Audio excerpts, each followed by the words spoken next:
Hey guys, and welcome back to my channel. Today we are going to be talking about the number one mistake that you are making in order to see success in your fitness goals.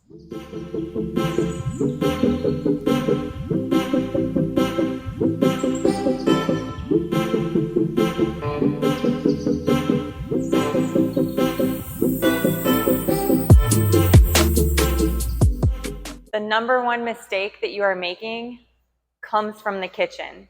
So if we are not prioritizing our meals based on our workouts and prioritizing protein, fats, and carbs and balancing out our meals, we are not going to be seeing the success in the gym that we want to. So let's start by talking about a pre-workout meal and what that would look like. So before we jump into a workout, we want to make sure that we fuel our bodies properly. By doing this, we want to add in a protein and a carb source. We're going to try to stay away from fat sources around workout times because these are going to be slower to digest. And we need the carbs and the energy to get through the workout and the protein to help us repair our muscles after the workout. Which also leads me to post-workout. So our post-workout meal is just as important as our pre-workout meal. So the post-workout meal is going to be the same thing. We really want to focus on our carbs and our proteins being higher and low fat sources because those are going to be slower to digest. So the best carb sources pre and post-workout are going to be simple carbohydrates. So simple carbohydrates are things like fruits and simple sugary foods like cereal, things that are going to be easy to digest. Now, when we're talking about protein sources pre and post-workout, we're going to talk about quick, easy digesting proteins such as a whey protein, egg whites, or a lean meat to help you digest that quickly. Proteins that are going to be harder on the body to digest are going to be things like cottage cheese, yogurts, and casein proteins. Now that we've talked about our pre and post-workout meals, let's talk about our meals throughout the day. These meals, we want to focus on a balanced plate. So what that's going to look like is a balance of protein, carbs, and fats. So when we're talking about balancing out our plate, what this is going to do is it's going to help level out our blood sugars, and it's going to keep us from crashing and having significant cravings throughout the day, but also keep us full and sustained for a longer period of time.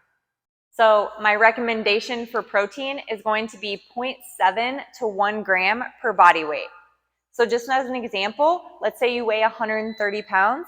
You're going to take that number and you're going to either times it by 0.7 depending on how often you're working out or even how much protein you're eating right now. Maybe start with that 0.7 number. And then if you're maybe an athlete and you're working out a lot more, and you already are used to eating a lot of protein, then I would stick with that 1 gram per body weight. So let's say we're doing the 1 gram per body weight and we're eating 130 grams of protein a day. What I like to do is divide that number by how many meals I think I'm going to be eating for the day. So let's say I like to eat about 5 meals a day. I'm going to take 130 and divide that into 5, and what I'm going to get is 26. So 26 grams of protein per meal. So what that comes down to is total calorie intake is going to be about 20 to 25% protein. And then carbohydrate intake is going to be about 45 to 50% intake. And then fat is going to be about 25 to 30% intake. Now, the most important piece of that puzzle is going to be your protein. We never want to mess with protein. We always want to make sure we're hitting the same exact protein consistently. If you prefer to adjust your fats and your carbs, that is totally fine. Whatever works best for you and your body and your goals, that's fine. I personally like to keep my carbs a little bit higher and my fats a little bit lower. But you can play around with that a little bit and see what your body likes and prefers and go from there. Now, the last thing that I want to talk about when making mistakes in the kitchen is going to be not eating enough. So now that we've covered exactly what we should be eating, how much of it we should be eating, and the importance of that, let's dive into why eating is so important and getting enough nutrients for your body is so important. So ladies, this one's big for you because I have a ton of women that have this exact issue, and they come into the gym and they're telling me they're trying to lose weight and they're not seeing progress because they're doing everything right. They're getting in their workouts. They're eating low calorie. Well, I can tell you right now, if you're not eating enough, what's going to happen is your body's going to hold on to that weight that you're trying to get rid of essentially, and it's going to store that weight because it doesn't know when you're going to properly feed it with the nutrients that it needs. So you're actually doing your body a disservice by not feeding it enough. So let's start by making sure that we are fueling our body properly and giving it enough nutrients to get in those intense workouts and get recovery that we need through those intense workouts. Once we're able to discover that maintenance, then we are able to start taking from that. So we can start taking away calories and seeing how our body feels from that, and maybe adding in more workouts and things like that.